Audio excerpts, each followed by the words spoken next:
Энд юу ямар хэрэгээр ярьснаа мэдэж байна уу? Бизнесийн уулзалт юм билээ. Мэдгүй байна. Нааг шагнах гэж байгаа юм болов уу? За мэдгүй юм даа хаа. Та нааг таньж гин үү? Өчтөр шөнө 23-аас өглөө 4 цаг хүртэл хаана нэмтий явчихсан. Унтчихсан шүү дээ хаа.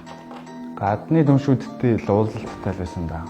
Би одоо юу ч ярмааргүй наа. Би өмгөөлөгчтэй хамт сууж байгаа ярьж болох уу? Урчин чинь нөгөө студ дээр ингээд төмөө олонтойгоо л Зүгээр ярил л да.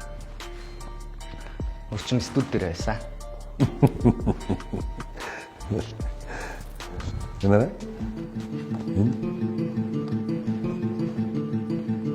Энэ хийсэн. Энийг бандер хийсэн шүү дээ. Мэдгүй. Дарааг юм байна цагтаа. Би дарахтаа ч ярьж болох уу? Байна уу? За наашаа юу яачих вэ? Машина явуулчих уу? Тий. Эндээс нэг 4 зорчигч байна, суулгаа явуулчих. Бүгдийг сагаачих. Тий. Хэрэгэ үлээхгүй юм байна.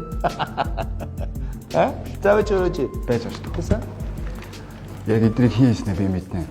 Гэсэр. Энэ тамхины ишнүүдийн дондёр хаяад энэ мөчрүүдийн бакрэ буглаад энэ гүрэл бүх хогнуудын энэ савнуудыг хайцсан. Би яач Хоёулаа энэ хүндээ ирчихэд хөө. Яг яасан гээ ямар учраас ингэж юм. Энийг бол би ерөөхдөө харсан. Энийг гүрүүл тэрэд бол энэ хүү хэрэг үүссэн. За энийг бол би хийсэн. Залуусаа муу байна. Та нарыг олон хүмүүс харж үлгэр дуурайлал авч байгаа шүү дээ. Өөрсдөө ийм байхаар чинь яах юм бэ? Хөдөө гадаа амар зугаалгаар явахдаа хариуцлагатай хэлж, бусдад үлгэр дуурайлал болж их орноо харьж болох юм. Энэ байгаль дэлхий чинь та нарын аав ээж гэр орноос ялгаа юу байна? Ойлгож байна. Ойлголаа. Цааш тэхгүй. дүүн яг энэ хогны талыг хайцсан юм уу? Цаашдаа энэ бол гарахгүй. Бид нэр залуучуудаа сайн уриалнаа. Уучлаа. Уучлаа.